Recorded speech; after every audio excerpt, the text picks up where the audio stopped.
இந்த மகா சிவராத்திரி இயற்கை நமக்கு கொடுத்திருக்கிற ஒரு மகத்தான அன்பளிப்பு.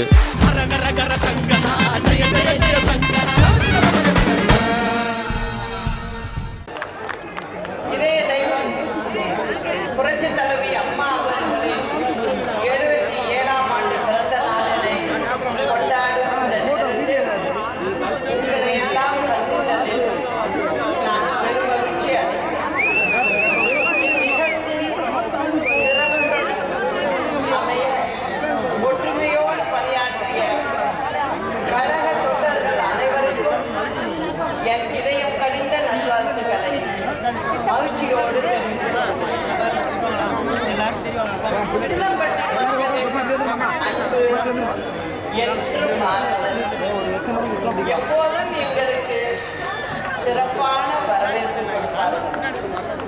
புரட்சி தலைவர் கட்சி ஆரம்பித்த முதல் தேர்தல் திண்டுக்கல் நாடாளுமன்ற இடைத்தேர்தல். அந்த தேர்தலில் புரட்சி தலைவர் அவர்களுக்கு மகத்தான வெற்றியை கொடுத்த மக்கள் நீங்கள். அதனால் எப்பொழுதும் புரட்சி தலைவர் மற்றும் புரட்சி தலைவி அம்மா மீது மிகுந்த பாசத்துடன் இருக்கும் மக்களாகிய உங்களை இந்த நேரத்தில் சந்தித்தது மிக்க மகிழ்ச்சி. நாடாளுமன்ற தேர்தல் 1973 தலைவர் இயக்கம் ஆரம்பித்து ஒரு ஆண்டுகளில் வருகிறது. அந்த இடைத்தேர்தலில் இங்கு உசிலம்பட்டிக்கு புரட்சி தலைவர் அவர்கள் பிரச்சாரத்திற்காக வருகிறார். அவர் வரும்போது திமுகவினர் என்றாலே எல்லாருக்கும் தெரியும். ரகலை பண்றது, அடாவடித்தனம் பண்றது, கல்வி வீசுறது, இந்த மாதிரி வேலைகளை தான் திமுக காரங்க செய்வாங்க. அதே போல புரட்சி தலைவர் இன்று வந்ததும் அவரை பேச விடாம தடுத்து ரகலை பண்ணி கல்வீச்செல்லாம் அவர் மேல தொடுத்து பேச விடாம செய்யறாங்க. அப்போ புரட்சி தலைவர் கூட வந்த பாதுகாவலர்கள்லாம் புரட்சி தலைவரை பத்திரமா கொண்டு போய் வண்டியில ஏற்றி விடுறாங்க. அந்த சமயத்துல புரட்சி தலைவர் ஒன்று சொல்றாரு, நான் நாளைக்கு இதே இடத்துல வந்து இந்த மக்கள்கிட்ட பேசுவேன், வாக்கு சேகரிப்பேன் அப்படின்னு சொல்லிட்டு போறாரு. மறுநாள் அதே போல அதே இடத்துக்கு வராரு. வந்தபோது அவரை முதல் நாள் வந்து பாதுகாத்து கொண்டு போனதுல நம்ம சினிமாவில தலைவருக்கு சென்ட் மாஸ்டரா இருந்தவர் கேசி மாயன்னு ஒருத்தர், அவர் தான் ரொம்ப பத்திரமா அவரை கொண்டு போய் சேர்க்கிறார் வண்டியில. அவருக்கு ஒரு அன்பை தெரிவிச்சு அந்த மேடையில தலைவர் பேசுறாரு. எப்போதுமே தலைவர் வந்து சுத்தி உள்ளவங்க, தன்னை சுத்தி உள்ளவங்களை அத்தனை பேரையும் ரொம்ப நல்லா மதிப்பாரு, நல்லா அன்பா உபசரிப்பாரு. அப்புறம் வர்றாரு, இங்க வந்து பேசுறாரு. இந்த பகுதி மக்கள்கிட்ட எங்களுக்கு வாக்கு சேகரிக்க வந்திருக்கேன், எங்களுக்கு வாக்களிங்க அப்படின்னு சொல்றாரு. அன்னைக்கு வந்து நம்ம சின்னம் இரட்டை இலை சின்னம் வந்து ஒரு சுயேட்சை சின்னமா இங்க முத வருது அந்த நாடாளுமன்ற தொகுதிக்கு. அதுல அமோக வெற்றிய இந்த மக்கள் கொடுத்து புரட்சி தலைவருக்கு அவருடைய கட்சிக்கு முதல் அங்கீகாரம் கொடுத்தது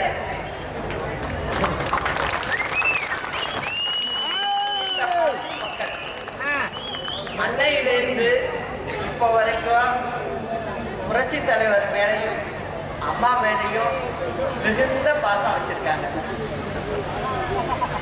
அம்மா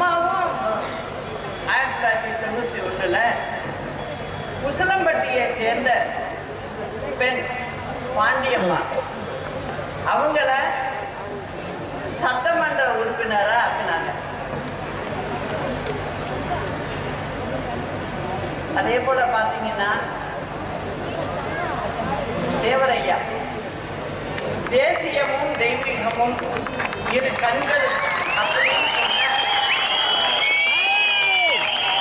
தேவர் திருமகனார் பசும்பொன் முத்துராமலிங்க தேவர் மீது புரட்சி தலைவர் அன்பும் மரியாதையும் வைத்திருந்தார். அதே போல இங்கிருந்த அன்பு சகோதரர் பி.கே. முக்கையா தேவர் மீதும் புரட்சி தலைவர் மதிப்பும் மரியாதையும் வைத்திருந்தார். புரட்சி தலைவர் இங்க தேர்தல் பிரச்சாரம் செஞ்சு நம்ம வாக்கு சேகரிக்கும் போது தீவிரமா வாக்கு சேகரிச்சுட்டு இருக்காரு. அப்போ புரட்சி தலைவர் என்ன பண்றாரு, சகோதரர் மூக்கையா தேவர் வீட்டுக்கு போறாரு. ஆனா அன்னைக்கு மூக்கையா தேவர் அவர்கள் தன்னுடைய ஆதரவை திமுகவுக்கு கொடுத்திருக்காரு. அவரு திமுக வேட்பாளருக்காக வாக்கு சேர்க்க வெளியில் சென்றிருக்காரு. அவருக்கு தகவல் சொல்றாங்க, உங்க வீட்டுக்கு தலைவர் வந்திருக்காரு, அங்க இருக்காருன்னு சொல்றாங்க. இவரு உடனே அந்த வாக்கு சேகரிப்பை நிறுத்திட்டு உடனே வீட்டுக்கு புறப்பட்டு அவருடைய இல்லத்திற்கு வர்றாரு. வந்ததும் புரட்சி தலைவரை பார்த்தோன்னே கட்டி அணைச்சி 2 பேரும் ஆற தழுவி ஒருத்தர் ஏன்னா ஏற்கனவே ரொம்ப அன்பா பழகிட்டு இருக்கவங்க தான். அப்புறம் உட்கார்ந்து பேசிட்டு வராது. அதுக்கு பிறகு பாத்தீங்கன்னா தேர்தல் முடிவுகள் வருது. இந்த தொகுதியில் உள்ள 100% மக்களும் புரட்சி தலைவருக்கு வாக்களிச்சு இந்த மக்களை என்னைக்கும் மறக்க முடியாது. ஏன்னா அனைத்து இந்திய அண்ணா திராவிட முன்னேற்ற கழகத்துக்கு முதல் வெற்றியில கொடுத்த மக்கள், அதுல இந்த பகுதி மக்களுக்கு பங்கு இருக்கு. புரட்சி தலைவர் மீதும் அம்மா மீதும் பற்றும் பாசமும் இன்றளவும் வைத்துள்ள மக்கள் இந்த பகுதி மக்கள். வாழ்ந்தவர் கோடி, மறைந்தவர் கோடி, மக்களின் மனதில் நிற்பவர் யார் என்று பாடியது புரட்சி தலைவர். தமிழக மக்களின் இதயங்களில் நீக்கமர நிறைந்திருப்பவர்கள் நம் புரட்சி தலைவர் அவர்களும் புரட்சி தலைவி அம்மா அவர்களும். புரட்சி தலைவருடைய ஆட்சி காலத்தில் நிறைய ஏழை எளியவர்களுக்காக பல திட்டங்களை கொடுத்தார். அதில் குறிப்பாக சத்துணவு திட்டம். ஏழை குழந்தைகள், அதாவது ஒரு 5 வயசுக்குள்ளதான் குழந்தைகளுக்கு சத்தான உணவு இருக்கணும். ஏழை மக்களால கொடுக்க முடியாதுங்கிறத நினைச்சுதான் இந்த திட்டத்தையே கொண்டு வந்தார். அது ஒரு நல்ல திட்டம். அதே போல அம்மாவை எடுத்துக்கிட்டீங்கன்னா அம்மாவுடைய ஆட்சி காலத்துல நிறைய திட்டங்கள் கொடுத்தாங்க. அதாவது குறிப்பா பாத்தீங்கன்னா அம்மா முதல்வரான சமயத்துல இந்த பெண் சிசு கொலைகள் நடந்துச்சு. அது அம்மாவுக்கு தெரிய வந்ததும் அது மாதிரி செஞ்சிடக்கூடாது, அந்த குழந்தைகளை அரசாங்கமே வளர்க்கும் அப்படின்னு சொல்லி அந்த மாதிரி அந்த குழந்தைகளை வேணான்னு சொல்றவங்க அரசு தொட்டில் குழந்தை திட்டம் அப்படின்னு ஒன்று கொண்டு வந்து அதில் கொண்டு வந்து சேர்த்துருங்க, நாங்கள் வளர்த்துக்கிறோன்னு சொல்லி வளர்த்தாங்க. அந்த பிள்ளைங்கள்லாம் இப்போ பெரிய பிள்ளைங்களாக இருக்கு. நிறைய பேர் நல்ல நல்ல வேலையில் நல்ல நிலையில இருக்காங்க. இதை செஞ்சது அம்மா தான். அதே போல பள்ளியில் படிக்கும் மாணவ மாணவியர்களுக்கெல்லாம் சைக்கிள் கொடுத்தது அம்மா தான். மடிக்கணினி கொடுத்தது அம்மா தான். புத்தகப்பை விலையில்லா நோட்டு புத்தகம் கொடுத்ததும் அம்மா தான். தாலிக்கு தங்கம் கொடுத்ததும் அம்மா தான். அது மட்டும் இல்லை, +2 வரைக்கும் படித்தவங்களுக்கு தாலிக்கு தங்கமும் 25,000 ரூபாய் பணமும் முடிப்பும் கொடுத்தாங்க. அதுவே அந்த பிள்ளைகள் காலேஜுக்கு போய் படிக்கணும் அப்படிங்கிறத நினச்சி அந்த மாதிரி படித்தவங்களுக்கு 50,000 ரூபாயும் கொடுத்தாங்க. இதெல்லாம் அம்மா கொடுத்த திட்டங்கள் தான். அது மட்டும் இல்லை, வேலைக்கு போகிற பெண்கள் அவங்களுக்கெல்லாம் மிக்சி, கிரைண்டர், மின்விசிறி இதெல்லாம் கொடுத்ததும் அம்மா தான். இதெல்லாம் அம்மாவுடைய காலம்.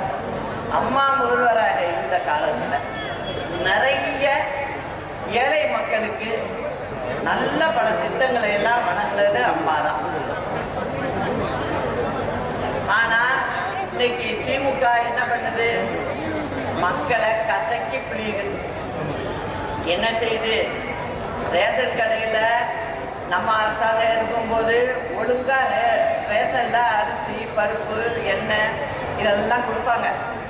ஆனா இப்ப திமுக அரசுல அதை எதையும் செய்யறதில்லை.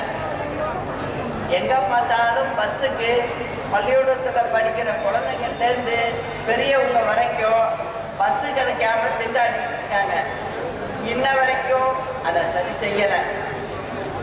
அதே போல பார்த்தீங்கன்னா இப்ப 46வது மாதத்துல இருக்காங்க.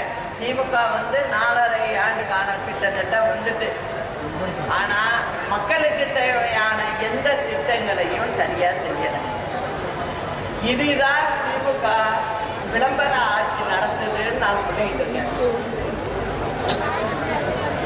அதே போல பார்த்தீங்கன்னா மின்சாரம் ஒவ்வொருத்தர் வீட்டுகளிலும் இப்ப பணத்தை வசூல் பண்ற மாதிரி பண்ணிட்டு இருக்காங்க. எப்படி காவல்துறையை வச்சுக்கிட்டு திமுக காரவங்க என்ன பண்றாங்க? காவலர்களை வச்சு டிராபிக் போலீஸுக்கு மட்டும்தான் இப்ப வேலை. காரணம் என்னன்னா, இந்த பிள்ளைகள்லாம் காலேஜுக்கு போக வர எல்லாம் 2 வீலர்ல போறாங்க. அதை நிறுத்தி அவங்க கிட்ட பணம் வசூல் பண்றதுதான் வேலையா இருக்கு. இந்த மாதிரி வேலைகள்லாம் இவங்க செஞ்சுக்கிட்டு இருக்காங்க. ஆனா அம்மாவோட ஆட்சி காலத்துல தமிழகம் இந்தியாவிற்கே முன்மாதிரியா இருந்துச்சு. ஏழை எளிய சாமானிய மக்களின் முன்னேற்றத்தை பார்த்தாங்க அம்மா. பெண்கள் பாதுகாப்பு, சட்டம் ஒழுங்கு என அனைத்திலும் சிறப்பாக செயல்படுத்தினாங்க அம்மா. அது மட்டும் இல்ல, காவிரி நதிநீர், முல்லை பெரியாறு இதுக்கெல்லாம் ஒரு நல்ல தீர்வு கண்டாங்க. இதுவும் அம்மா தான் செஞ்சாங்க. மத்திய அரசிடம் இருந்து நிதியை முறையாக பெற்று சிறப்பு திட்டங்களை, தமிழகத்தின் உரிமைகளையும் நிலைநாட்டினார். நல்ல திட்டங்களையும் செயல்படுத்திக்காங்க. ஆனால் திமுக குடும்ப நலனை முன்னிறுத்தி மத்திய அரசுடன் சுய விளம்பரத்திற்காக மோதல் போக்கை கடைபிடித்து வருகிறது. இதனால் தமிழகத்தில் உள்ள மக்கள் பாதிப்படைகின்றனர். தினந்தோறும் ஜாதி மத அடிப்படையிலும் மொழி ரீதியிலும் குறிப்பாக தென் மாவட்டங்களில் வெட்டுக்கூட்டு தான் தொடர்ந்து நடந்துகிட்டு புது புது பிரச்சனைகளை உருவாக்கி மக்களை ஏமாற்றி காலத்தை நகர்த்தி கொண்டு விளம்பரத்தின் மூலம் மட்டுமே அடுத்த வருடம் 26 ஆட்சிக்கு வந்துவிடலாம் என்று திமுகவினர் பகல் கனவு பார்க்குறாங்க, காண்றாங்க. அதை முறியடிக்கணும், மக்களுக்கு நல்லது செய்யணுங்கிறது தான் எங்களுடைய எண்ணம். தீய சக்தி திமுகவிடம் இருந்து தமிழகத்தை நம்மால் மட்டுமே காப்பாற்ற முடியும் என்று தமிழக மக்கள் நம்புகின்றனர். அம்மா மீது அளவற்ற அன்பு வைத்த தமிழக மக்கள் அனைவரும் வாயார அம்மா என்கிறார். பெரிய ஆளு. ஆனால் இன்னைக்கு திமுகவினர் தற்போது அப்பா வேஷம் போட ஆரம்பித்துள்ளார்கள். தமிழகத்தில் பெண்களின் பாதுகாப்பு கேள்விக்குறியா இருக்கிறது. பெண்கள் வாழ தகுதியற்ற மாநிலமாக தமிழகம் மாறிவிட்டது. ஒரு 2 நாளைக்கு முன்ன கூட பார்த்தீங்கன்னா சென்னையில தண்டையார்பேட்டை வடக்கு மண்டல காவல் இணை ஆய்வாளர் அவருடைய அலுவலகத்துக்குள்ளேயே ரவுடிகள் போய் அட்டகாசம் பண்ணி போலீஸ் வண்டிகளை எல்லாம் அடிச்சு நொறுக்கிட்டு போயிருக்காங்க. இது ஒரு துணை ஆணையர் அலுவலகத்திலேயே இது நடக்குதுன்னா வெளியில மக்களோட நிலைமை என்னங்கிறத கொஞ்சம் சிந்திச்சு பார்க்கணும். அந்த நேரம் வந்துட்டு அது மட்டும் இல்ல, நான் திரும்ப சொல்றேன், திமுகவினரின் வேஷங்கள் கலையும் நேரம் வந்துவிட்டது. அம்மாவின் மறைவுக்கு பிறகு கழகம் பல நெருக்கடி சவால்களை சந்தித்தது. இன்னும் 100 ஆண்டுகள் ஆனாலும் இந்த இயக்கம் மக்களுக்காகவே இயங்கும் என்ற அம்மாவின் கனவை கோடிக்கணக்கான தொண்டர்கள் மனதில் தாங்கி நிற்கிறார்கள். அனைவரும் ஒற்றுமையுடன் செயலாற்ற வேண்டும். தன்னலம் மறந்து பொது நலத்துடன் செயல்பட வேண்டும் என்று அம்மா சொன்ன ஒரு கதைதான் எனக்கு நினைவுக்கு வருகிறது. பாவம் செய்த ஒருவன் நரகத்துக்கு போறான். அந்த நரகத்துல போயிட்டு இருக்க பாதையில ஒரு சிலந்தி பூச்சியை மிதிக்காமல் காலை தூக்கி வச்சு போறான். அந்த ஒரு சின்ன கொஞ்சம் புண்ணியத்துக்காக மேல இருக்கிறவங்க, அதாவது சொர்க்கத்துல இருக்கிறவங்க, மேல ஒரு சிலந்திய சொர்க்கத்தை நோக்கி வந்துகிட்டு அதனுடைய இடை கீழே வரைக்கும் தொங்குது. அந்த நூலை பிடிச்சு நீ மேல வாப்பான்னு சொல்றாங்க. அதனால இந்த மனிதர் என்ன பண்றாரு, அந்த நூல் இலைய பிடிச்சு மேல் நோக்கி ஏறாரு. ஏறும்போது பின்னாடி கீழே நரகத்துல இருந்த ஒரு 3-4 பேர் என்ன பண்றாங்க, அவங்களும் அதை பிடிச்சுக்கிட்டு மேல போகலாம் அப்படின்னு சொல்லி அவங்களும் அதை பிடிச்சு தொங்கிட்டு மேல போயிட்டு இருக்கு. இவர் மேல போறவரு பின்பக்கமா திரும்பி பாக்குறாரு. இவர் போற இடையில ஒரு 3-4 பேர் கூட இருக்காங்க. அதை பார்த்தோன்னா உடனே என்ன நினைக்கிறாரு, நம்ம மட்டும்தானே கூப்பிட்டாங்க, நம்ம மட்டும்தானே போகணும், கூட இவங்கெல்லாம் எதுக்காக வர்றாங்க அப்படின்னு சொல்லி அவங்கள எல்லாரையும் உதைச்சு தள்ளுறாரு. கீழே தள்ளும் போது என்ன ஆகுது, அந்த நூலிலையில தான் இவரும் இருக்காரு, அதை மறந்துட்டாரு. அவரும் சேர்ந்து அவங்களோட உளுந்துடுறாரு கீழே.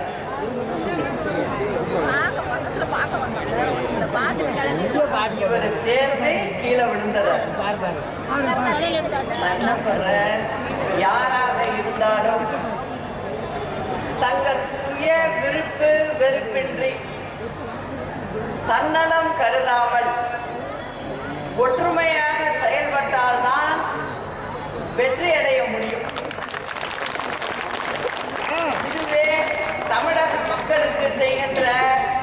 மிக பெரிய நன்மையாகும். தீய சக்தி திமுகவை விரட்டி புரட்சி தலைவி அம்மாவின் முற்கால ஆட்சியை கொண்டு வருவதற்கு கழகம் ஒன்றிணைய வேண்டும் என்பதை தொண்டர்கள் உணர்ந்திருக்கிறார்கள்.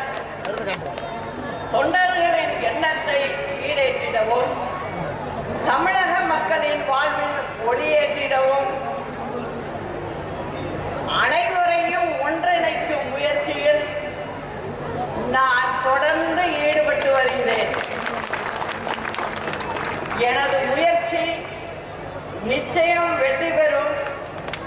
கழகம் ஒன்றுபடும், கழக ஆட்சி அமையும் என்ற உறுதியை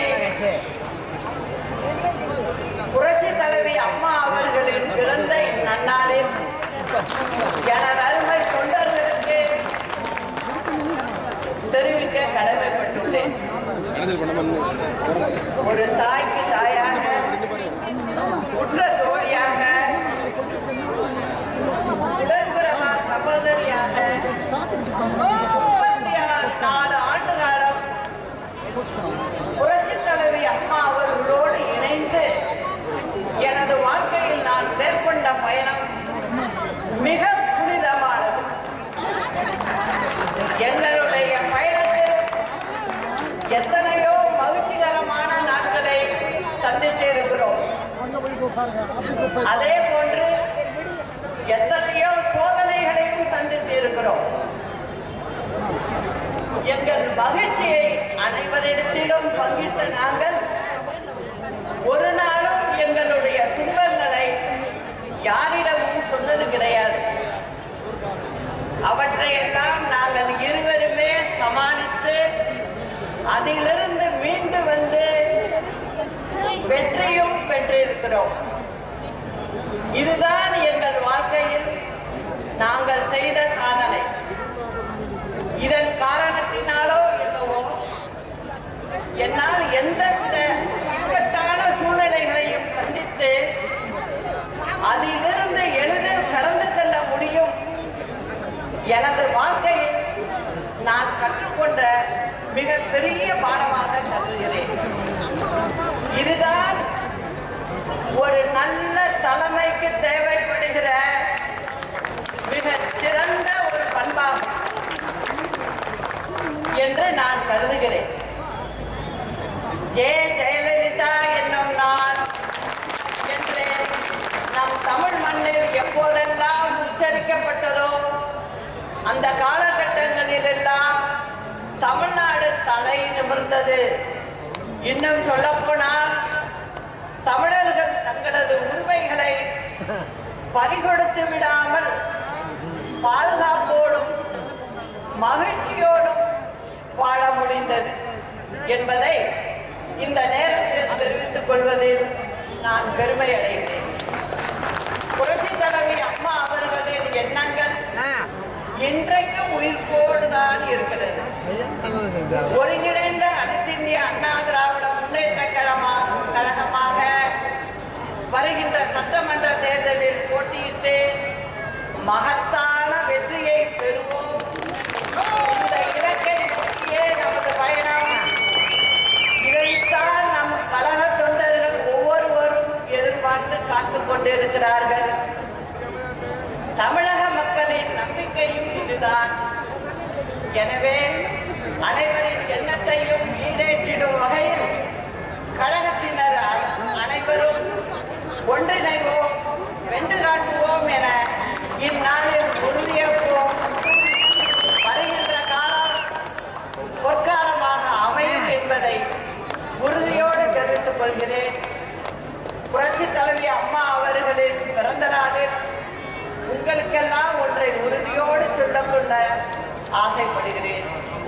புரட்சி தலைவரால் உருவாக்கப்பட்ட, புரட்சி தலைவி அம்மா அவர்களால் வளர்த்தெடுக்கப்பட்ட அனைத்து இந்திய அண்ணா திராவிட முன்னேற்ற கழகம்தான் எனது உயிர் மூச்சு.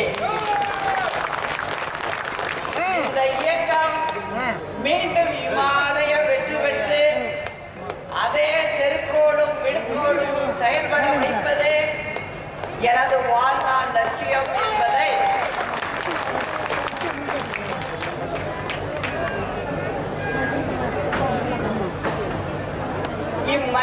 மகளாக இங்குள்ள காவல் தெய்வம் ஒச்சாண்டம்மன் சாட்சியாக இன்று உறுதி அளிக்கிறேன். எனக்கென்று யாரும் கிடையாது. எனது அருமை கழக சொந்தங்களும் தமிழக மக்களும் தான் எனது குடும்பம். அவர்களது வாழ்விற்காக எனது பயணம் எந்நாளும் தொடரும். தமிழக மக்களின் உரிமைகளுக்காக எனது குரல் எப்பொழுதும் ஒலிக்கும். எழுந்து நடந்தால் இமயமலையும் நமக்கு வழி கொடுக்கும். உண்மை என்றைக்கும் தோற்காது என்பதை உணர்ந்து நம்பிக்கையோடு இருங்கள். வெற்றி நிச்சயம். நாளை நமதே